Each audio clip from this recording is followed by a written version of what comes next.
우리나라 부동산 시장이 요즘 조금 하락기에 접어들게 됐고, 그리고 이제 일본 부동산 버블이랑 이제 터졌을 때랑 비교를 많이 하는데, 오늘은 아예 애초에 부동산 버블이 왜 생겼는지부터 왜 끝나는지 뭐 이런 것들을 자세하게 설명드릴게요. 일본이 되게 잘 살다가, 엄청나게 잘 살다가 빵 터져가지고 일본이 다 망했거든요.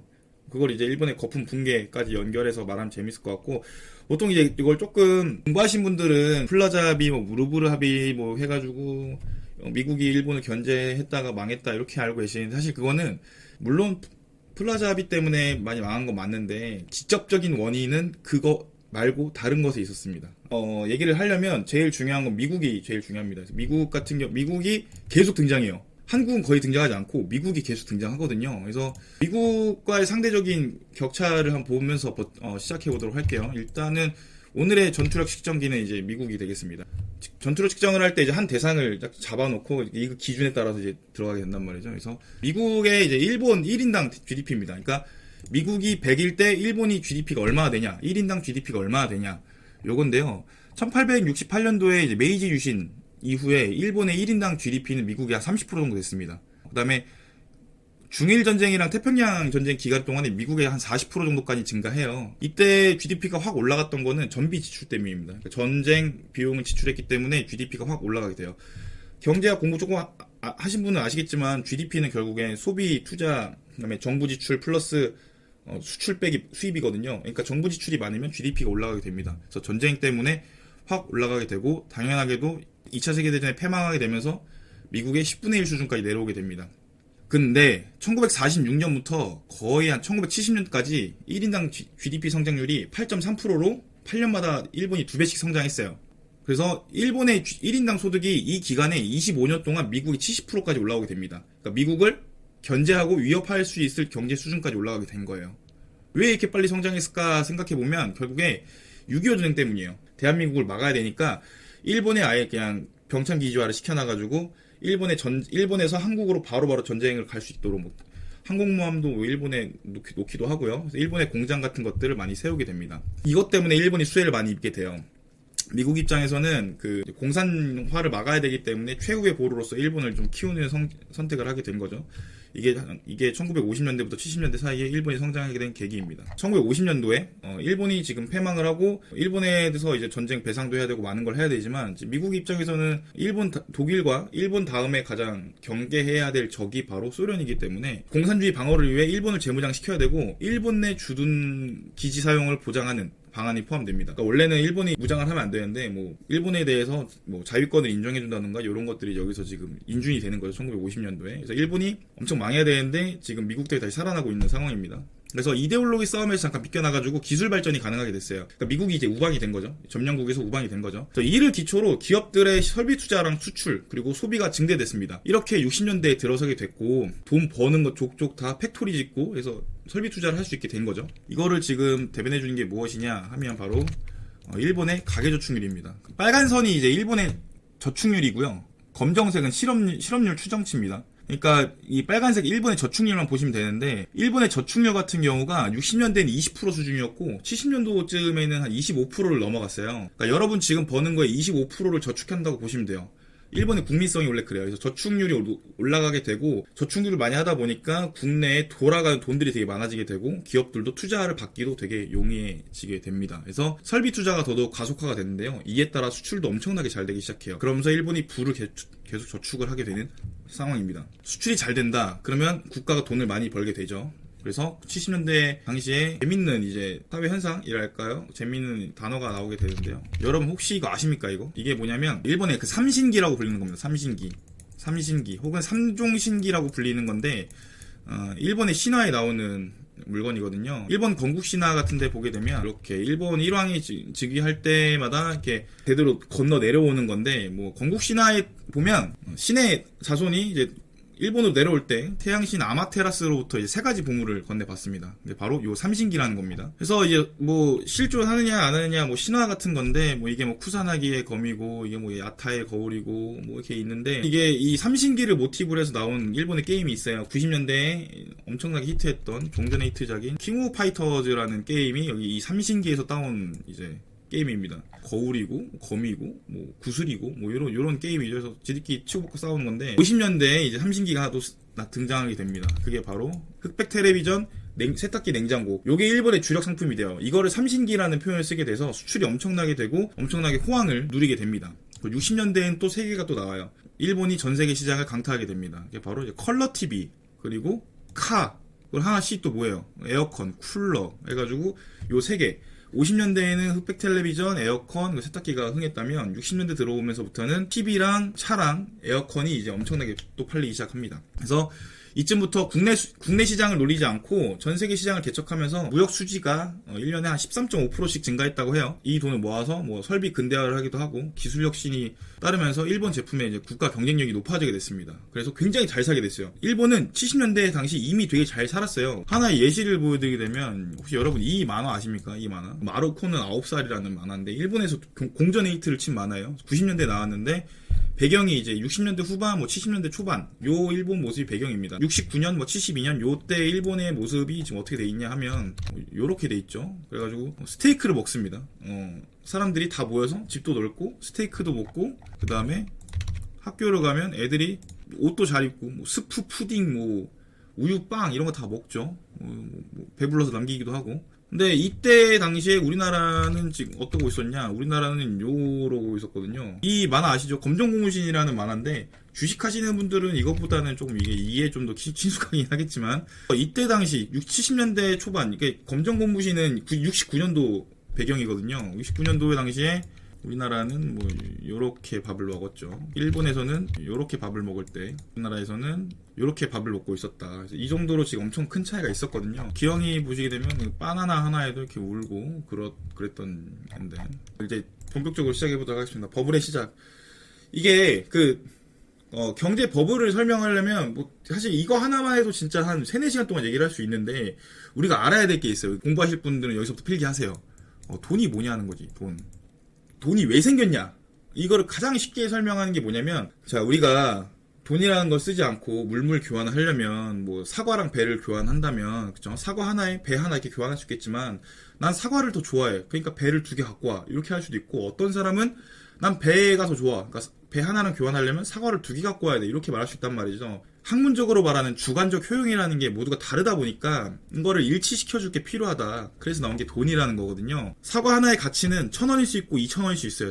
때에 따라서 1,000원일 수 있고 2,000원일 수 있고 10,000원일 수 있는데 10,000원의 가치는 언제나 10,000원입니다. 그죠? 객관적 가치를 나타내는 어떤 일정한 물건이 필요하게 된 거죠. 그게 바로 화폐라는 겁니다. 이 화폐라는 거는 국가에서 보증을 해주거든요. 이 종이가 10,000원이다라는 거를 국가에서 보증을 해줘요. 그래서 어떻게 보증을 하냐? 바로 중앙은행에서 금을 보유하면서 금을 담보로 해서 해당 국가의 화폐를 바꿔주게 돼요. 이를 쉽게 말해서 금본위 제도라고 합니다. 금본위.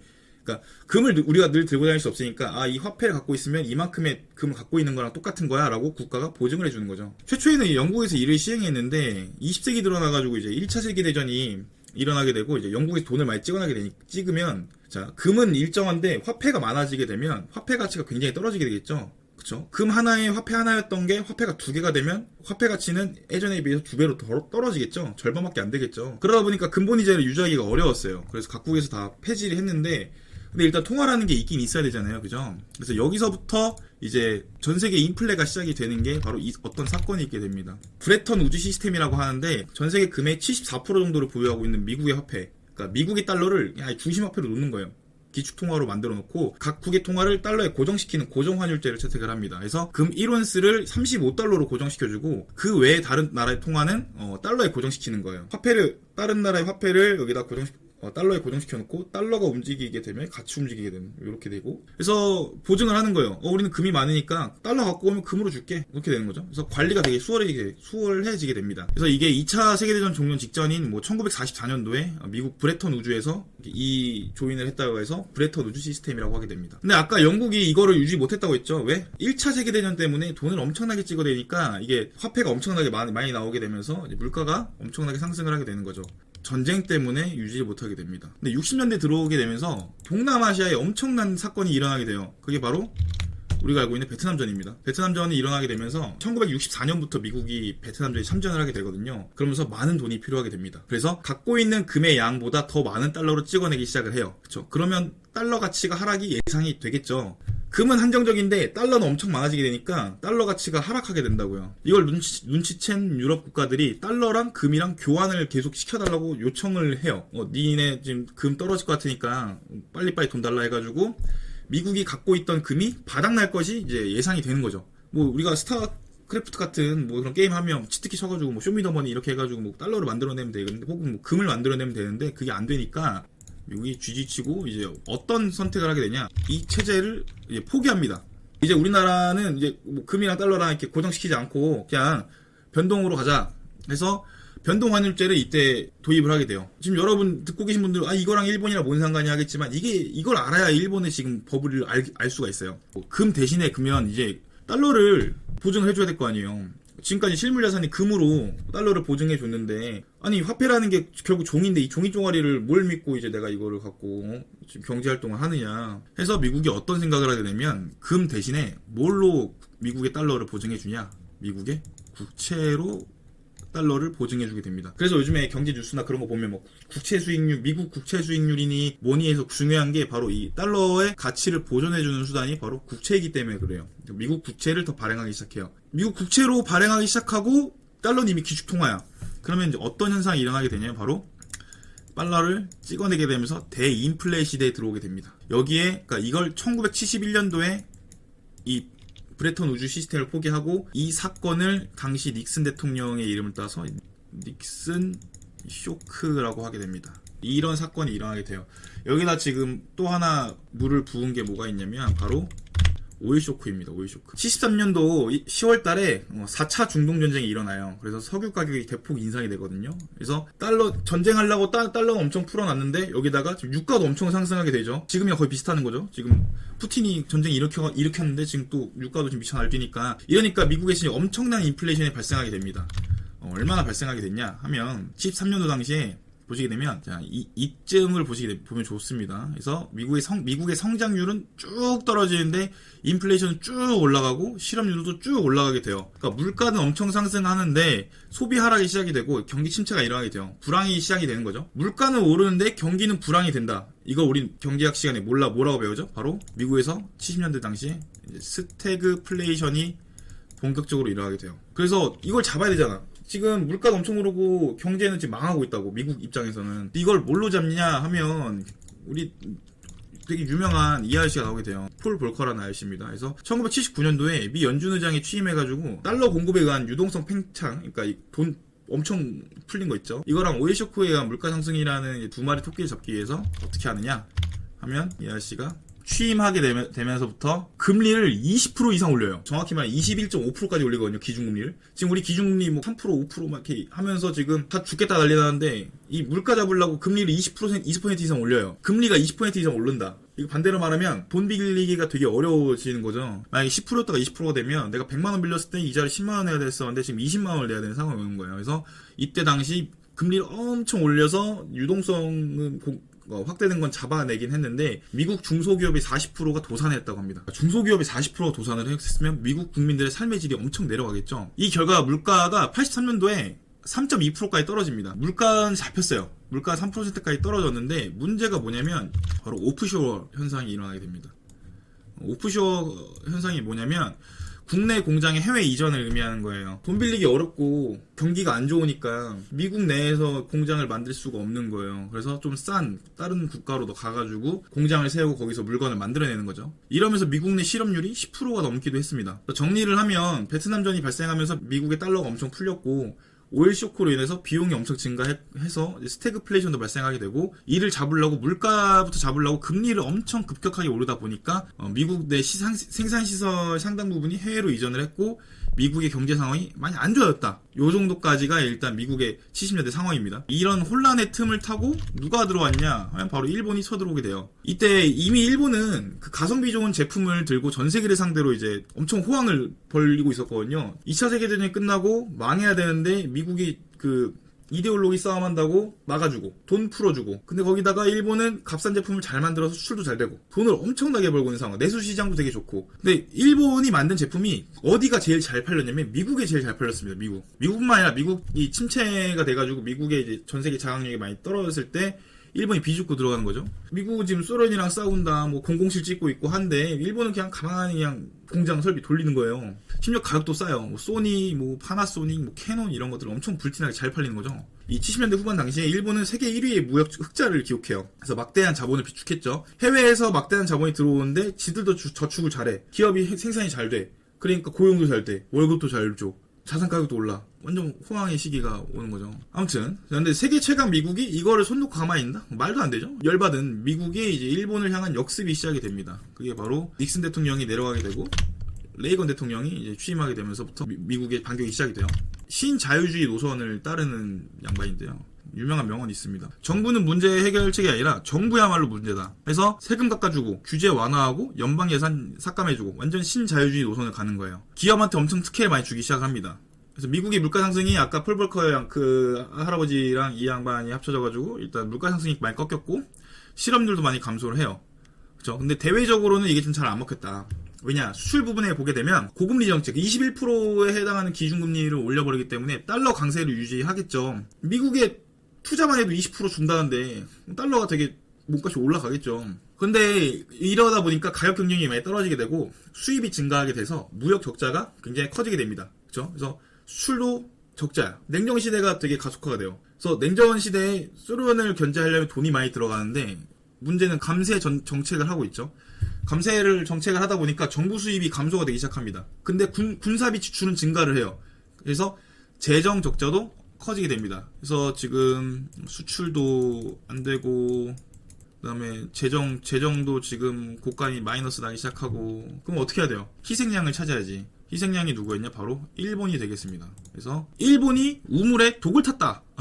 이렇게 해가지고 일본이 완전 조지기 시작하는 거죠. 일본인들은 지금 대미 수출량도 많고 안보적인 측면에서 미국한테 고개를 숙여야 됐기 때문에 일제 상품에 대해서 상당 부분 할당량도 정하게 되고 쿼터제를 도입하게 되고 여러 가지 관세를 크게 부과하기도 했습니다. 왜냐면 1985년도 자료인데 미국의 입장에서 500억 달러가 지금 마이너스가 나고 있는 상황이야. 85년까지 계속 규제를 해야겠죠.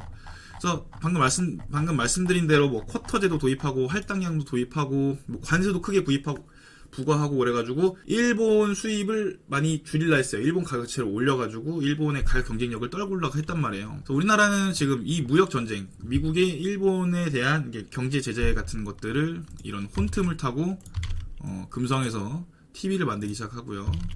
삼성이 TV를 만들기 시작하고요. 그래서 반사적인 이익을 얻기도 했습니다. 이럴 바에 아싸리 그냥 기술 이전하고 돈을 받자, 로열티 받자 모드로 우리나라 동남아의 로열티 받는 시스템으로 산업 방향을 바꾸기도 했습니다. 그래서 일본이 미국에 제일 잘 파는 대표적인 상품이 뭐가 있냐면 자동차입니다. 자동차. 마이카 시대에 힘입어서 일본에서는 자동차를 잘 팔았어요. 왜냐하면 아까 말씀드린 대로 오일 쇼크가 일어나게 되면서 미국 차들은 그냥 크잖아. 크고 기름도 많이 먹고. 근데 일본 차들은 아기자기하고 기름도 안 먹고 연비도 좋아. 이 오일 쇼크 단계에서. 그러면 잘 팔리겠죠? 일본 차가 진짜 잘 팔리게 됩니다. 참고로 이 차는 그 도요타에서 이제 야심차게 내놓은 이제 AE86이라는 제품입니다. 아시는 분은 아시겠지만 요거죠.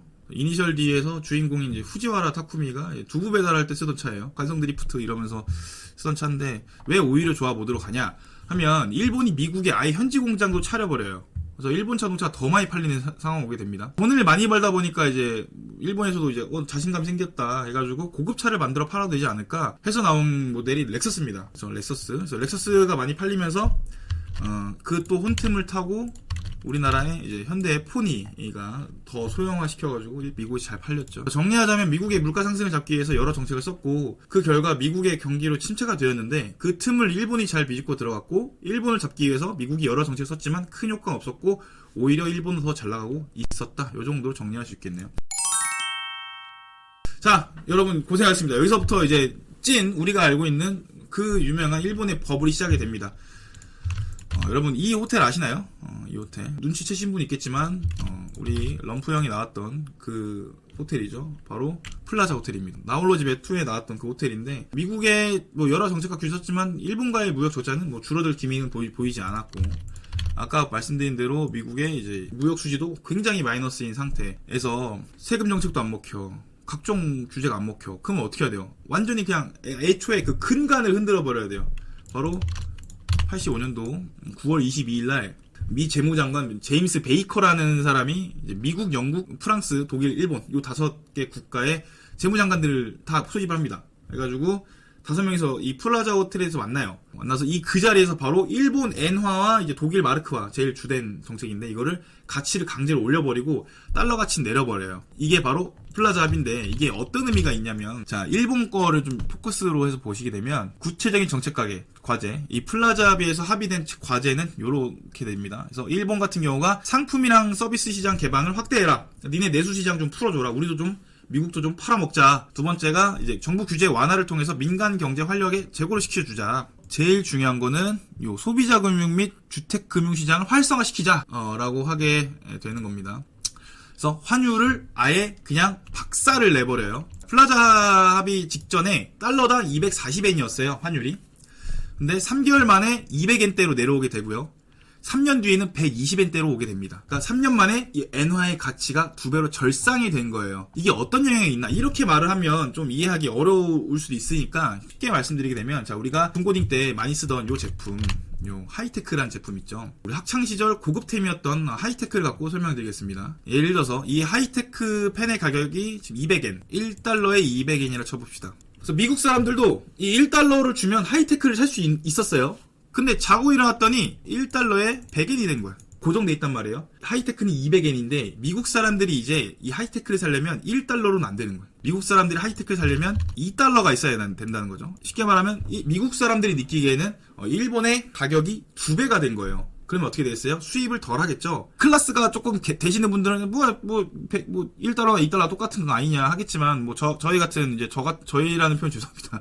저 같은 일반 서민들은 가격이 갑자기 2배 되면 되게 민감하고 되게 부담된단 말이에요. 그래서 아무리 좋은 물건도 사기가 좀 힘들어져요. 자, 반대로 일본 사람 입장에서는 조던이 옛날에 2만엔이었는데 하루아침에 이게 1만엔이 된 거죠. 조던 1을 원래 2만엔에 샀었는데 자고 일어나니까 1만엔이 된 거예요. 그럼 더 많이 사겠죠, 사람들이. 그러니까 환율을 2배로 절상시켰다는 게 어떤 의미가 있냐면 미국의 수출은 더 많이 하게 되고 일본의 수출은 낮추겠다는 의도입니다. 왜? 지금 미국이 돈을 덜 벌고 있으니까. 미국이 지금 엄청나게 적자를 보고 있으니까. 그러니까 일본 시장을 개방시켜가지고 미국 제품을 더 많이 팔아먹겠다 요겁니다. 자 이렇게 되면 아니 그 가격이 2배가 되면 당연히 망해야 되는 거 아니냐. 그래서 일본이 플라자 합의 때문에 망했구나. 이게 아닙니다. 여러분 플라자 합의 때문에 일본은 오히려 떡상을 했어요. 자 왜 그러냐면 예컨대 미국이 지금 100엔짜리가 100개를 팔았어요 우리가.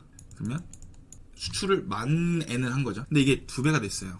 그래서 가격이 200엔이 됐어요. 200엔이 됐으면 이게 50개가 돼야 같은 거죠. 50개가 팔리면 10,000엔이 똑같잖아요. 근데 이게 아니었어요. 환율을 2배로 올렸음에도 불구하고 이렇게 된 거야. 80개. 그럼 총 얼마죠? 16,000엔을 벌게 되는 거야. 그러니까 이게 우리 경제학 용어에서 가격 탄력성이라는 표현을 쓰게 되는데, 그러니까 일본 제품의 가격이 2배가 됐어도, 물론, 총 판매량은 줄겠지만, 이걸 곱하게 되면 총 매출액은 증가하게 되는 현상이 일어나게 돼요. 왜 이렇게 됐냐 하면, 오일 쇼크 때문에 사람들이 일본 제품을 많이 쓰게 되고, 일본 제품이 또 가성비도 좋고, 제품도 잘 만드니까, 일본 제품 아니면 못 사는 몸이 되어버린 거예요. 미국 애들 멍청한 거 아니냐 하겠지만, 우리나라도 그래요, 지금. 우리나라 많은 사람들이, 지금 방송 보고 있는 여러분들 지금 많은 분들이 들고 있는 요거, 바로 아이폰 14 맥스 프로는 지금 출고가가 지금 250만원이 넘어가는데, 그럼에도 불구하고 지금 품절 현상이 일어나가지고 여러분 지금 막 쓰잖아. 옛날에 100만원, 120만원짜리 물건인데 지금 250만원이 됐는데도 지금 쓰잖아요. 왜? 손에 있고 내가 익숙해지니까. 그래서 비싸도 그냥 사는 거예요, 사는 거. 근데 아무리 그래도 지금 가격이 2배가 되니까 단기에는 잘 안 팔린단 말이에요. 그래서 경제 성장률이 3, 4% 하다가 그러니까 2년 전에 비해 절반으로 줄었어요. 경제 성장률이 거의 절반 값이 돼가지고 N고 현상이 일어나게 되고, 드디어 일본에서도 오프쇼어링 현상이 일어나게 됩니다. 베트남이나 태국 이런 데로 이제 공장 설비를 이전하게 돼요. 이 스노우볼링이 결국에 IMF까지 일어나게 됩니다. 나중에 일본이 붕괴하게 되면서 해외에 투자했던 생산 설비들을 일본이 돈을 빼오게 되면서 동남아에 외환위기가 시작되고 이게 좀 대한민국까지 외환위기가 되는 거거든요. 일본이 동남아로 오프쇼어링이 시작이 되고 설비 투자가 정체되고 수출이 감소하다 보니까 경제 성장률이 급락하게 돼요.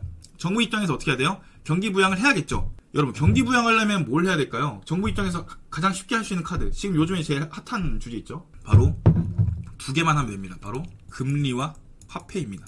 금리와 화폐를 조절하면 정부 입장에서 제일 할 수 있는 제일 쉬운 거잖아요. 그죠? 금리와 화폐를 조절을 하기 시작을 하는데, 금리를 일본에서는 기준금리라는 표현을 쓰진 않고 공정할인율이라는 표현을 쓰게 되는데요. 금리가 어떻게 됐냐? 금리가 85년도에 5%였어요.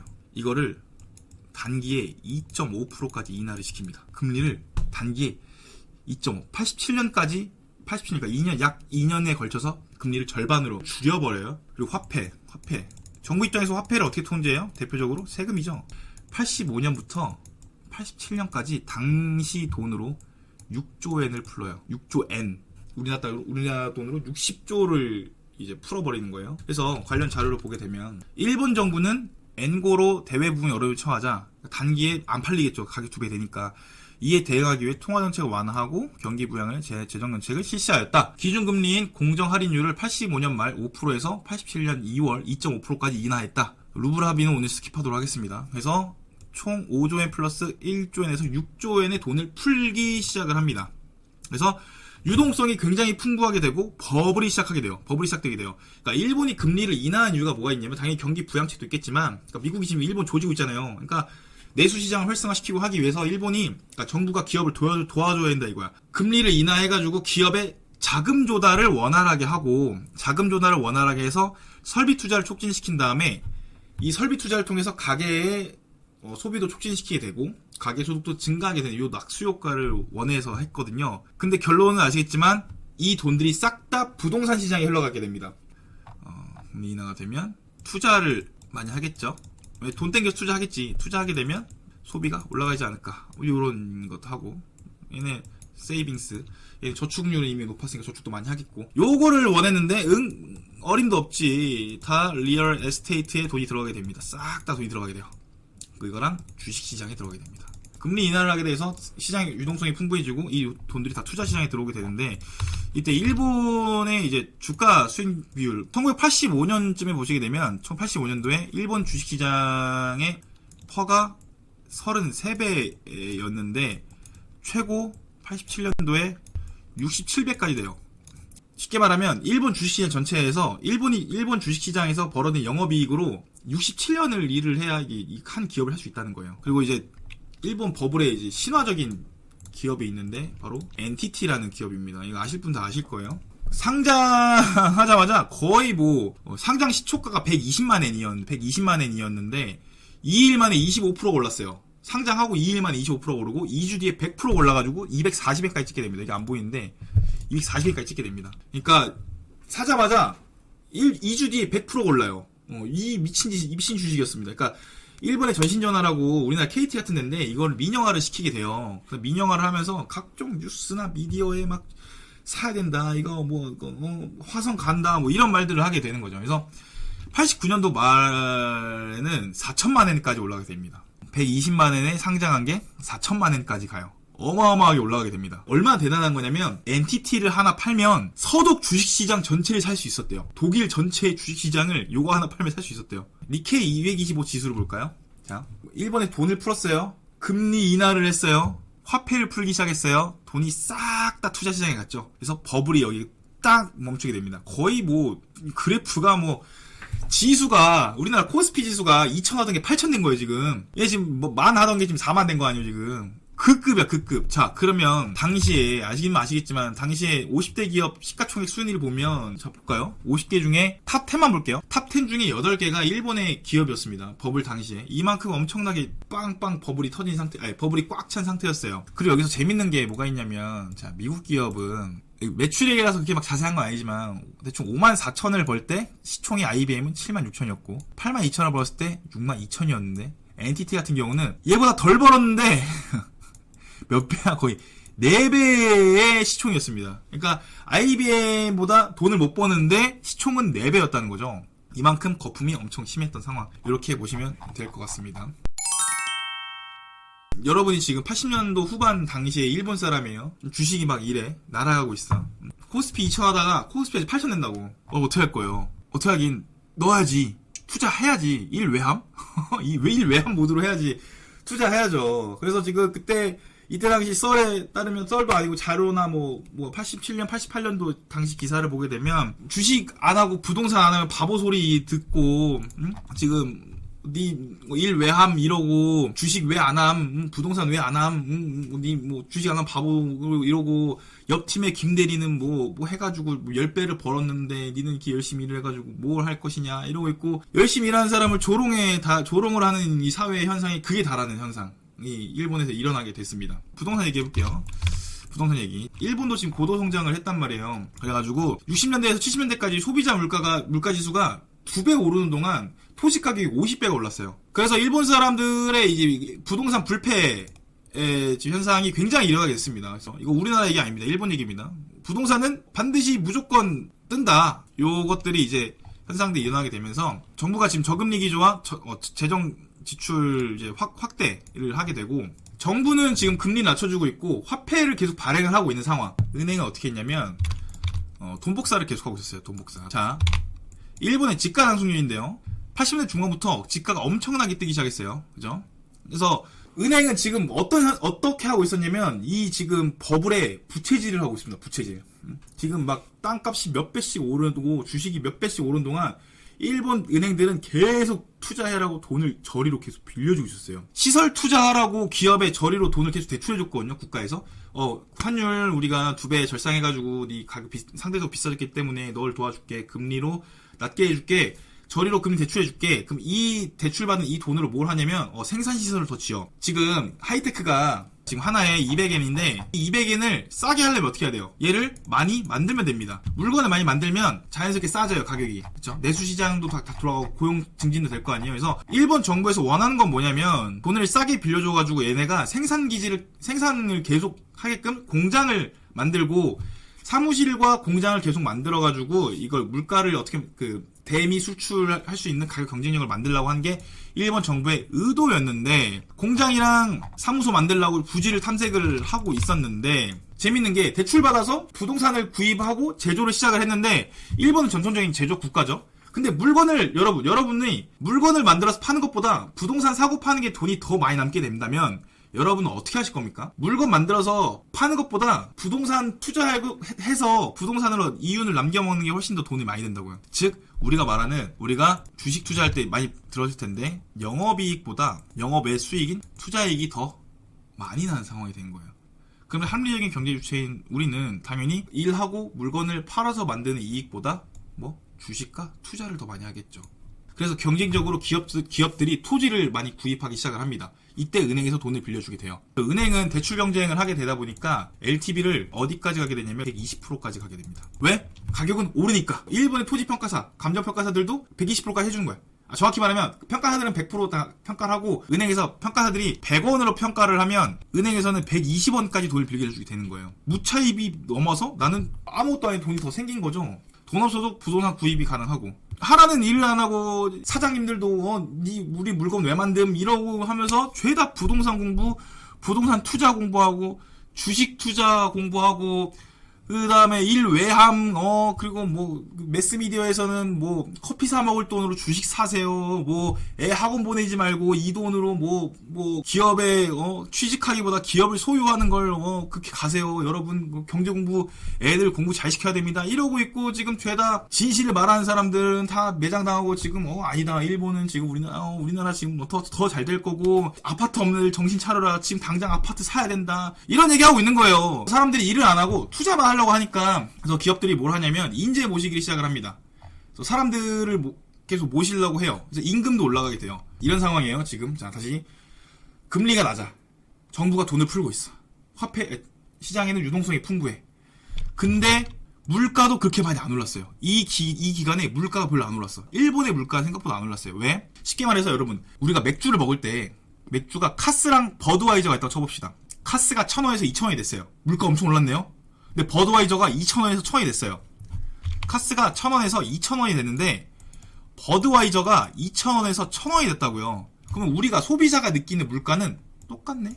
카스 안 먹고 그냥 버드와이저 먹으면 되잖아요. 물가 자체는 그렇게 많이 올라가지 않았어요. 비교적 가격이 싼 물건을 사면 돼요. 뭐 그렇다고 해서 카스를 안 먹느냐? 그것도 아니에요. 내수 시장도 좋기 때문에 주로 이걸 먹고 가끔씩 이거 먹으면 되지. 뭐 이렇게 해가지고 물가가 많이 안 올랐다고요. 자, 모든 버블이 일어나기 위한 모든 전제 조건이 다 갖춰졌습니다. 돈은 풀렸고, 이자는 낮고, 월급은 많이 주고, 주식도 오르는데 물가가 안 올라. 우린 이걸 보고 5글자로 개꿀의 시대라고 부르게 됩니다. 뭘 해도 되는 거야. 뭘 해도. 진짜 뭘 해도 돼.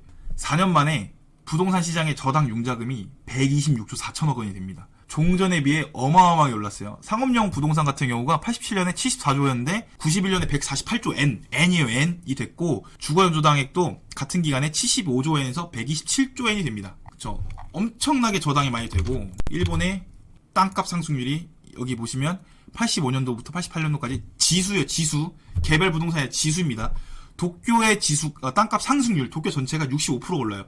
그럼 개별 부동산은 어마어마하게 엄청나게 올랐겠죠. 근데 이 자료는 계속 이따 나올 겁니다. 그래서 90년 당시 일본은 GDP 대비 토지 가격 비율이 5배를 초과했어요. 우리나라도 급격한 집가 상승이 있던 시기거든요. 90년도, 89년도, 90년도 당시 우리나라도 많이 올랐어요. 감자평가사 제도가 89년도에 나온 이유가 그 감자평가사법에 나와 있어요. 뭐 집가의 뭐 적절한 가격 형성상 막 이런 거 있거든요. 그래서 개꿀의 시대를 지나게 되면서 자, 우리 용어 하나 알고 갑시다. PIR 지수라고 있는데요. 프라이스 인컴 레티오, 평균 주택 가격과 평균 연소득을 이제 비교한 거거든요. 도쿄 핵심 지역 주택가격 같은 경우가 84년도에 6.9배. 그러니까 내가 대충 7년 정도 돈을 아예 안 쓰고 7년 정도 돈을 모으면 대충 도쿄 핵심 지역의 주택을 할 수 있었는데 4년 뒤에 15배가 됩니다. 이제는 내가 연소득을 돈을 벌어서 한 푼도 안 써야 이제 대충 집을 살 수가 있는 시대가 된 거예요. 왜? 버블이 엄청 꼈으니까. 그래서 15년 동안 모아야 일본의 주택을 할 수 있는 시기가 됩니다. 도쿄의 PIR이 88년도에 버블 직전이 15배라 했어요. 엄청 높은 수치입니다. 근데 옆나라도 지금 그러고 있거든요. 옆나라도 보시게 되면 KB 자료인데 서울만 보면 서울이 14.5예요. 그러니까 14년 반 동안 돈을 한 푼도 안 쓰면 서울에 집을 살 수 있어요. 그죠? 어느 나라랑 비슷한 그거네요. 그죠? 이게 도쿄 앞에 긴자 2초메라는, 그러니까 우리나라 따면 뭐 종로 3가 이러죠. 근데 도쿄 뭐 긴자 2가 긴자 2초메라는 것인데 이 동네가 도쿄역 바로 앞에 있죠. 여기가 당시 환율로 평균 6억까지 갔대요. 6억. 89년도에 6억까지 갔대요. 도쿄를 포함한 6대 도시가 1년에 100%씩 오를 때 여기가 무려 5년 동안 4배가 올랐어요. 10억 하던 게 40억이 된 겁니다. 그래서 87년도부터 일본에서 여러 정책을 내놓았는데 시장은 움직이지도 않았어요. 87년 8월부터 대충 이때부터 엄청 정책을 여러 가지를 내놓기 시작했는데 여기까지 CR도 먹히지 않습니다. 열몇 개인가 수십 개의 정책을 내놔요, 일본에서. 근데 CR도 안 먹혀요. 90년도에는 일본 부동산 전체 가치가 2,400조엔까지 올라가게 됩니다. 이경 4천억 정도 된 거예요. 일본의 25배 크기인 미국 영토의 4배 규모까지 올라가게 됩니다. 그러면 여기서부터 제가 제일 좋아하는 주제. 보면 이렇게 잘 나가는데 왜 망했냐, 왜 망했느냐, 이걸 설명해 드리도록 하겠습니다. 자, 첫 번째, 대내적 요인인데요. 89년도 5월 달에, 기준금리가 2.5%였는데, 이거를 6%까지 올립니다. 금리를 2배를 올렸어요. 2배를 올리고, 대출 총량제라 해가지고, 대출 총량을 딱 지정해줘요. 이거 이상 대출 해주지 마. 하게 되고, LTV 규제도 하게 됩니다. 어떻게? 120%에서 70%로 규제를 하게 돼요. 자, 100원짜리를 120% 빌려줬다가 70%밖에 안 빌려줘요? 그러면 담보가치가 대충 50%포인트가 떨어지게 되겠죠? 그러니까 옛날만큼 돈을 못 빌리는 거예요. 쉽게 말해서 돈이 없어도 돈을 빌릴 수 있던 시대에서 안정적인 현금 흐름이 있어야 돈을 빌려주는 시대가 되는 거예요. 그러면 돈 없는 애 어떻게 돼요? 망하죠. 일본 기업들이 하나둘씩 도산하기 시작합니다. 그리고 돈을 더 안 빌려주고 독촉을 하기 시작해요. 부채 관리를 시작하게 돼요. 부채 관리를 시작하게 되면서 어떤 사람들이 나오게 되냐면 사채꾼 우지시마 같은 사람들이 많아지게 됩니다. 이런 사람들이 이제 배기호 해가지고 이제 돈 빨리 갚아 하는 거죠. 이것도 명작이니까 보실 분들 보시면 재밌습니다. 이거 금융적 요인을 보게 되면 금융적으로는 이제 금리가 올랐다. 그래서 가격이 떨어지기 시작했다. 그렇죠. 그렇게 됐고 두 번째.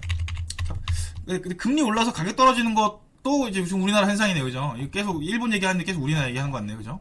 그 다음에 두 번째, 제일 중요한 겁니다. 두 번째, 사회적 요인이 있습니다. 사회적 요인. 바로 인구입니다. 인구가 어떻게 됐느냐? 보시게 되면 생산 가능 연령 인구가 줄어들기 시작했어요. 쉽게 말해서 베이비 부머 세대 있죠. 전후 2차 세계대전 전후로 해가지고 베이비 부머들이 이제 서서히 은퇴하기 시작하고 돈 벌 수 있는 사람이 줄어들기 시작하는 거예요. 그래서 전체 생산 인구에서 생산 연령 인구가 차지하는 비중이 줄어들기 시작을 하는 거예요. 그래서 요렇게 되게 됩니다. 생산 가능 인구가 줄기 시작해요.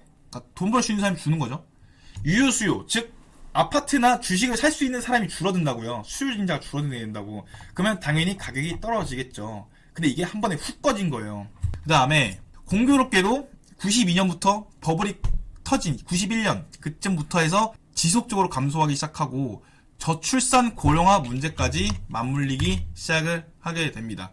이게 이제 1.57 쇼크라고 해서 전후 전쟁 이후에 최저 상태인 1.57명까지 떨어지게 돼요. 89년도에 쇼크다.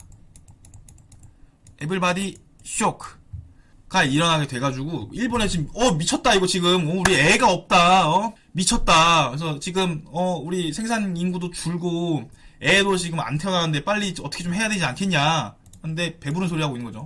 우리나라는 지금 현재 0.81, 21년도에 0.81명을 찍고 0.7명까지 떨어졌다고 하고요. 일본이 지금 우리 망했다 한 게 1.57명인데 우리는 0.81명이고 그리고 서울의 초등학생이 6만 명대가 이제 오게 되고 그다음에 생산 가능 인구가 요렇게 떡락을 하게 되고 어디서 많이 봤던 내용입니다. 정치적 요인도 있었어요. 정치적 요인이 뭐가 있었냐면 일본 부동산 버블이 확 터지게 되니까 사람들이 집을 못 사는 거예요. 살아도 막 회사에서 2시간 거리로 가야 돼. 여러분 지금 강남에서 일을 하는데 동탄의 월세를 150을 내고 살아야 된다는 거예요. 지금 그때 당시로 얼마나 정치적 요구가 커요. 그래서 정치적 요구도 컸기 때문에 일본 정부에서도 가격을 억지로 막 땡기려고 했고 버블이 터졌을 때 대처를 잘 안 한 것도 있어요. 오히려 좋아 보도록 한 거지 일본에서는. 네 번째 국제적 요인이 있는데 여러분 혹시 그 BIS 비율이라고 아십니까? 자기 자본 비율 이런 건데 뭐가 있냐면 자 짧게 말씀드릴게요. 88년 7월달에 스위스 바젤이라는 것에서 조금 어려운 용어인데 이제 바젤 1이라는 것을 발표하게 됩니다. 스위스 바젤에서 바젤 1이 뭐냐면 해외 점포를 가진 은행이 재무 건전성을 확보하기 위해서는 자기 자본을 위험 자산 나눈 즉 자기 자본 비율이 8% 이상 있었어야 돼. 8%. 근데 미국이랑 유럽 은행들은 10%대였어요. 근데 일본은 이게 6%대였단 말이에요. 그래서 전 세계 은행들은 이게 88년도에 한 건데 88년도에 했고 이게 92년도에는 반드시 지켜야 되는 건다. 이거를 8%로 맞추지 않으면 해외 활동이라던가 투자 활동을 싹 다 막아버리겠다 이걸 결의를 한 거예요. 사실 일본 저격한 거지. 6%야. 그러면 이걸 8%로 만들려면 어떻게 해야 돼요? 출자를 하거나 혹은 위험 자산을 낮추면 되겠죠. 위험 자산이 뭐예요? 그래서 담보대출을 내려야 돼. 그래서 아까 말한 대출 총량 규제라는 것도 하게 돼요. 그러니까 일본 정부에서도 뼈를 깎는 아픔을 하는 거죠. 이제 돈 빌려주지 마. 이렇게 된 거죠.